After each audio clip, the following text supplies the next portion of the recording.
एक दिन सबका जन्म हुआ है।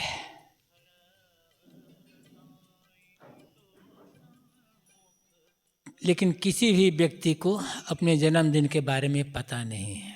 जिस दिन जन्म हो उस दिन का।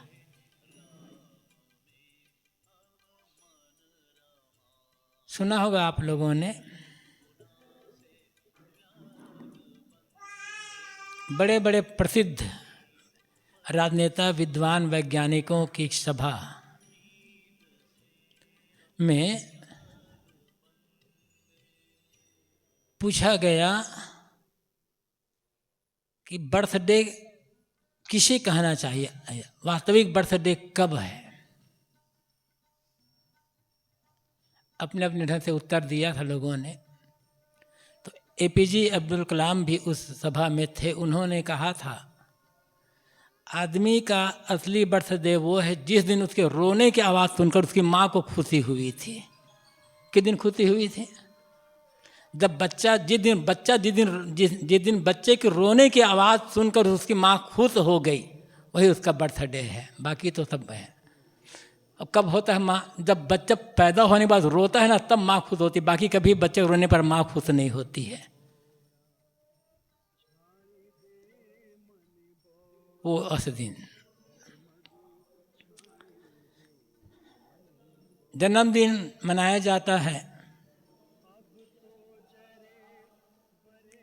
अभी साहब कह रहे थे ना, सिनेमा के गीत लोग प्रायः गाते हैं, तुम जियो हजारों साल, साल के दिनों 50,000। ये आशीर्वाद है कि श्राप है? साल के दिनों 50,000, एक साल में 50,000 दिन, 140 दिन जियोगे तो बूढ़े होकर खाट में पड़े रह जाओगे। एक साल में 50,000 दिन हो तब 100 साल भी आदमी जीता है तो 36,500 दिन ही होता है ना। और एक साल में 50,000 दिन हो तब क्या हालत होगी? आशीर्वाद देते समय ये होना चाहिए, जब तक जियो प्रसन्नता से जियो। कौन कितना लंबा जीता है ये बड़ी बात नहीं है। बड़ी बात है जब तक जिया कैसे जिया। हमारा जन्म हमारे अधिकार में नहीं, किसी जन्म किसी के अधिकार में नहीं है। क्या कोई सोच करके पैदा होता है कि मैं अमुक माता पिता के यहाँ मैं जन्म लूँगा? ये तो हो गया कर्म संस्कार के बस जन्म। कर्म संस्कार बस माँ बाप मिले, जन्म मिल गया। लेकिन जब बड़े हुए तो जो हम समझने लगे, तब ये हमारा अधिकार रहता है और हमारी स्वस्थता रहती है कि जो हम जीवन जिए हैं उसको प्रसन्नता से कैसे जिए। और आदमी चाहे पूरी जिंदगी प्रसन्नता से हंसते हुए, खिलखिलाते हुए जी सकता है, लेकिन यही नहीं हो पाता है। जी तो रहे, सभी लोग जी रहे हैं, लेकिन लोगों के जीने में फर्क है।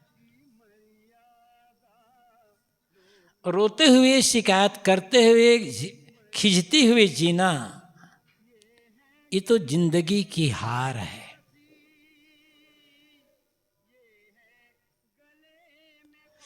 दुनिया में चीजें घटती है, बढ़ती है, लोग मिलते हैं, बिछुड़ते हैं, किसी जन्म होता है, किसी की मौत होती है। ये सब चलता रहेगा। न इनको रोका जा सका है, न इनको रोका जा सकता है। कोई उपाय ही नहीं है रोकने का। मिलने, बिछुड़ने, जन्म मरण को रोकने का कोई उपाय नहीं है। जन्म हुआ है तो मौत तो होगी। लेकिन इसी के बीच में कैसे हम प्रसन्नता से जिए। लोग ये तो सोचते हैं कि कैसे हम अधिक से अधिक धनवान बन जाएं, बड़ा पद पा जाएं, बड़ी प्रसिद्धि मिल जाए, इसलिए सोचते हैं। अच्छा है, गलत नहीं है सोचना, लेकिन इसके साथ साथ ये क्यों नहीं सोचा जाए कि जो जीवन मिला है, इस जीवन का भरपूर आनंद लेकर के,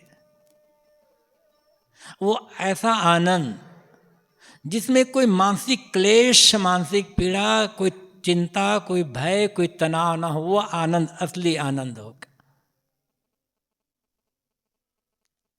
और ऐसा जीवन जिया जा सकता है।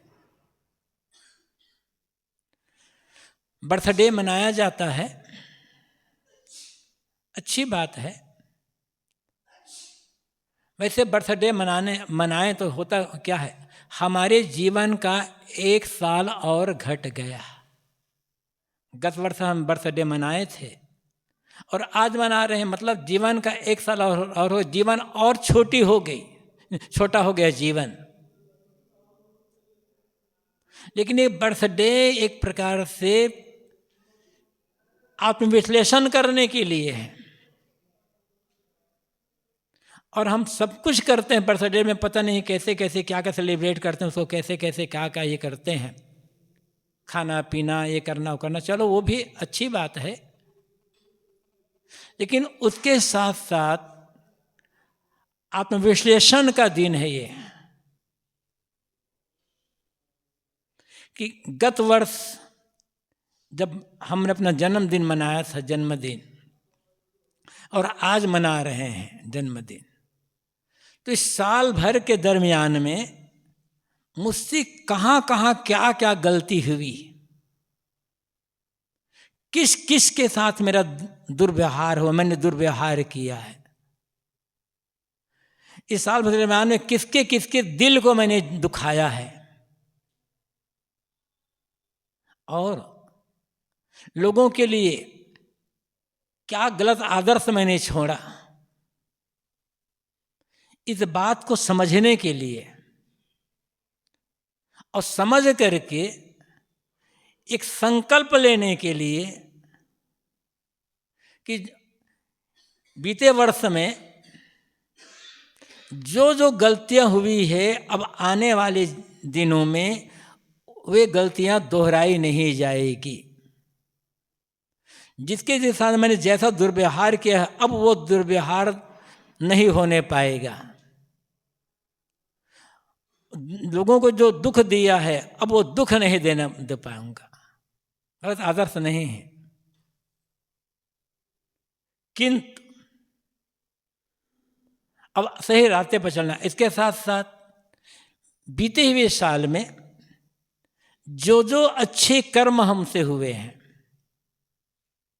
अच्छा व्यवहार हुआ है, लोगों को हमने हंसाया है, प्रसन्न की, उनकी सेवा की है, उनको और कैसे हम ज़्यादा से ज़्यादा लोगों को हंसाएं, कैसे लोग ज़्यादा अधिक से अधिक सेवा दें, प्रसन्नता दें, कैसे उनके साथ सुंदर से सुंदर व्यवहार करें, और साथ साथ अपने मन की प्रसन्नता को हम कैसे अधिक से अधिक और बरकरार रख सकें, ये विश्लेषण करने का दिन है जन्मदिन।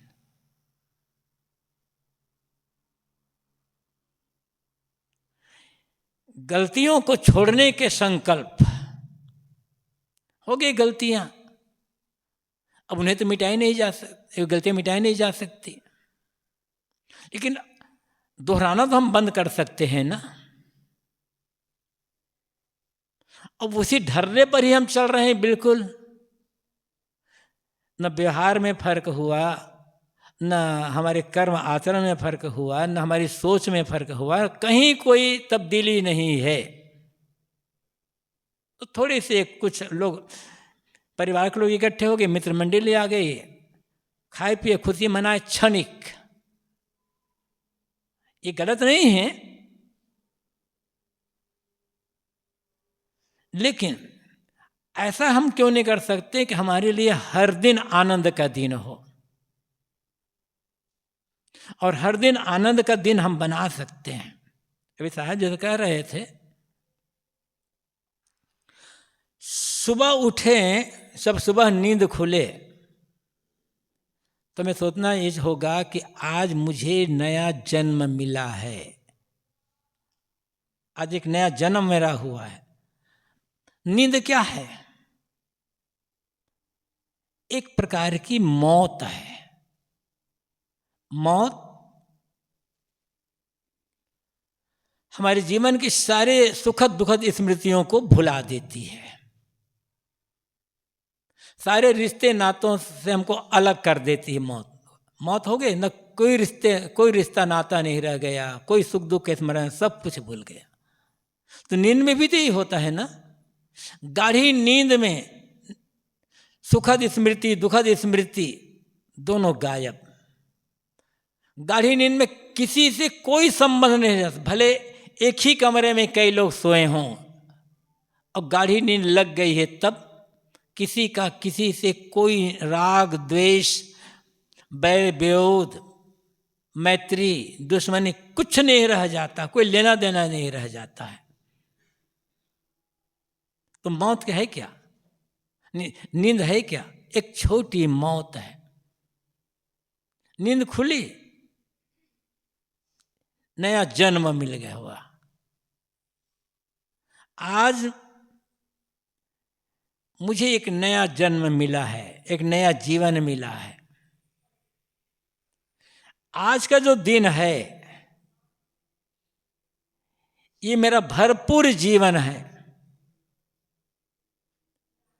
इस जीवन के एक क्षण को भी मुझे व्यर्थ निष्प्रयोजन जाने नहीं देना है। ऐसा हम सोचते तो हर दिन हमारे लिए बर्थडे ही हो जाएगा, इसमें तो कोई बाहरी बाधा है ही नहीं। लेकिन हम यही नहीं कर पाते। सुबह उठे, व्यवहार अपनी जगह पर है, लेकिन सुबह उठते ही किससे लेना है, किससे देना है, किससे मिलना है, किससे क्या करना है, ये करना है, बस वही सारा प्रपंच में थोड़ा जाता। अपने लिए हम जी नहीं पाते। हम जो जी रहे हैं लगता है कि अपने लिए जी रहे हैं, लेकिन अपने लिए हम नहीं जी रहे हैं। हम व्यापार के लिए, पद के लिए, नौकरी के लिए, पैसा के लिए, इसके लिए, उसके लिए, तमाम के लिए जी रहे हैं। अपने लिए कहाँ जी रहे हैं? अपने लिए जीना तो तब वो होगा, वह ऐसा क्षण जब सबसे कट करके हम अपने आप में रह जाएं। कोई चिंता, कोई भय, कोई दुख, कोई पीड़ा, कोई तनाव, कोई क्लेश मन में ना रह जाए। अब बाहरी सारी बातें भूल जाए, बस होश में हो तो याद हो तो केवल अपने आप की याद हो, तब माना जाएगा अपने लिए जी रहे हैं। अपने लिए हम कहाँ जीते हैं? जो आदमी अपने लिए जिएगा ना, या अपने जीने का अर्थ वो नहीं है कि केवल अपना स्वार्थ पूरा करना, मुझे बढ़िया भोजन मिले, मुझे बढ़िया कपड़े मिले, मुझे ज़्यादा सुविधा मिले, ये अपने लिए जीना नहीं है। ये तो शरीर के लिए जीना है। कितना बढ़िया से बढ़िया कपड़े पहन लो, शरीर को ही ढकेगा। क्या कोई ऐसा कपड़ा है कोई जो हमारे जीवन के दुष्कर्मों को ढक सके, हमारे दुर्व्यवहार को ढक सके, हमारे दुष्चरित्र को ढक सके? ऐसा भी कोई कपड़ा बना है? महंगा से महंगा कपड़ा पहन लें आप, शरीर को ही ढकेगा। उत्तम से उत्तम व्यंजन आप खा लें, थोड़ी जीभ का स्वाद होगा, पेट भरेगा। क्या ऐसा कोई व्यंजन जिसे खाने के बाद मन एकदम तृप्त हो जाए, ऐसा कोई है? तो चाहे भोजन करो, चाहे उसे करो, बढ़िया से बढ़िया सुविधादार मकान है, शरीर को आराम मिलेगा। उस सुविधादार आराम में एयर कंडीशन जो है, वातानुकूलित जो मकान है, आपका शरीर ठंडा हो सकता है। ऐसा कौन मकान है जहां जा कर के मन की सारी जलन शांत हो जाए, सारी जलन मिट करके पूरा मन शीतल हो जाए?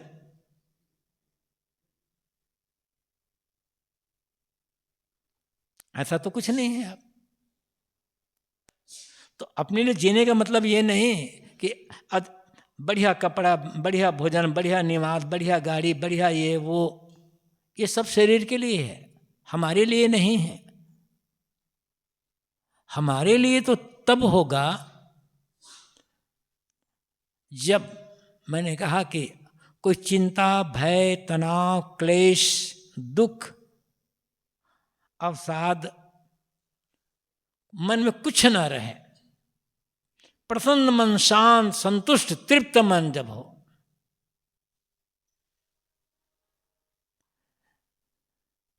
और हमेशा अपने आप की याद, मन निर्मल, तब ये अपने लिए जीना होगा। और ये जीवन मिला है इसी के लिए ही मिला हुआ है। निर्वाह तो हमारी मजबूरी है, जो हम काम करते हैं वो मजबूरी है हमारी। मजबूरी को मजबूरी रहने दे करके हम आगे का ना हम, लेकिन मजबूरी को हम उद्देश्य बना लेते हैं, यही उद्देश्य है। इसलिए जीवन का आनंद हम कहाँ ले पाते हैं,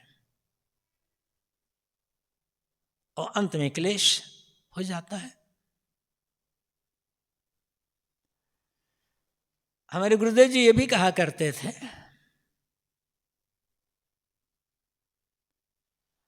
बर्थडे मनाने की सार्थकता कब है?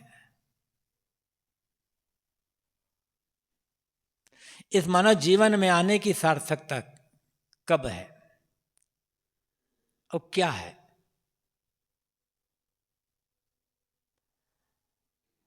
आध्यात्मिक दृष्टि से गुरुदेव जी बात कहते थे,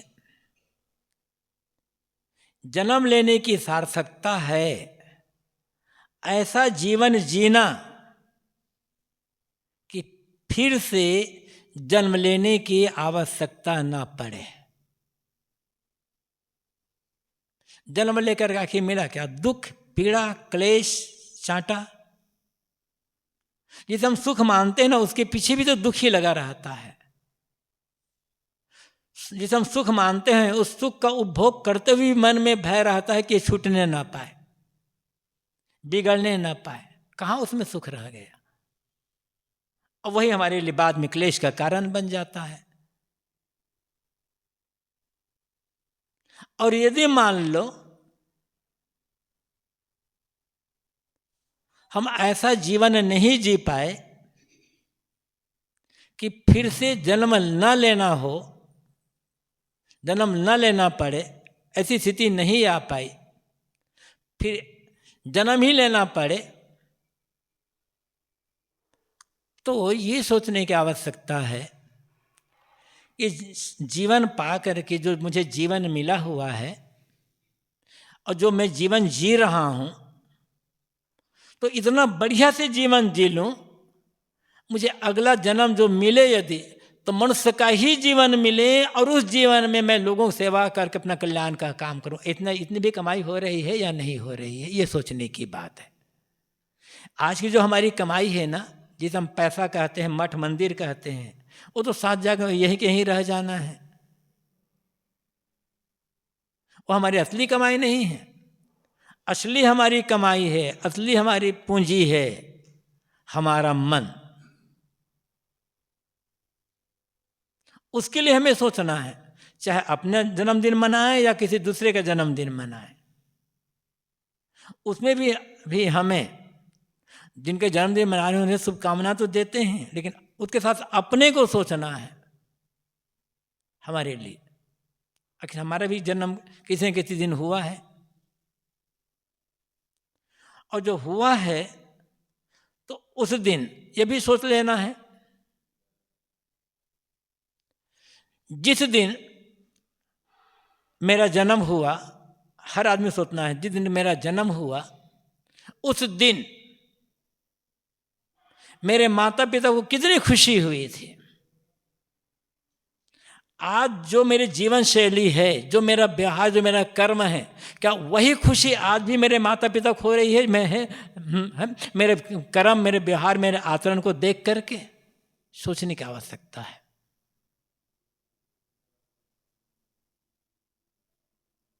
और यदि हमारे कर्म, व्यवहार, आचरण और बाकी सबको देख करके हमारे माता पिता, हमारे जो अभिभावक जो लोग हैं, उनकी आंखों से हर्ष के आंसू ना निकल कर दुख के आंसू निकल रहे हैं, तो जीवन पाना ही बेकार हो गया। फिर हमारा जन्म लेना ही निरर्थक हो गया। अब फिर क्या इसकी खुशी में बर्थडे मनाना है? हमको अपने को सोचना है, दूसरों के लिए शुभकामनाएं देना है। आत्म प्रसंग तो धर्मिष्ठा बहन के जन्मदिन के उपलक्ष्य में है, लेकिन साथ साथ हमें अपने लिए सोचना, उनके लिए तो हम शुभकामनाएं करेंगे ही करेंगे कि जो जीवन बीत गया वो तो लौट करके आएगा नहीं, लेकिन जितना जीवन बाकी जब तक जिए पूरी प्रसन्नता के साथ, आनंद के साथ, शांति संतोष के साथ जिए, और साथ साथ जहाँ भी रहें, घर परिवार में कहीं भी, लोगों को प्रसन्नता, सुख, संतोष बांटती रहे।